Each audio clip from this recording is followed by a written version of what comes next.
Hi welcome to our channel ma'am style recipes. ఈరోజు చేయబోతున్న recipe dosa పిండితో ఊతప్పం. 1 కప్పు బియ్యంని వాటర్లో వేసుకోవాలి. అలాగే 1 కప్పు మినపప్పు కూడా బియ్యం వేసుకున్న వాటర్లో వేసుకుని 2 గంటలు నానబెట్టుకోవాలి.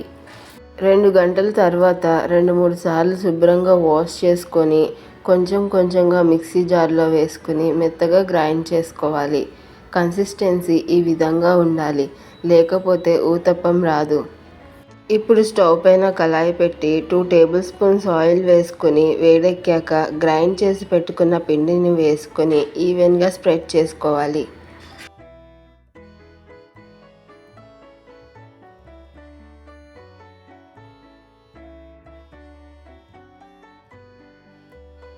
అలాగే పైన ఉల్లిపాయ ముక్కలు, జీలకర్ర, క్యారెట్ తురుము,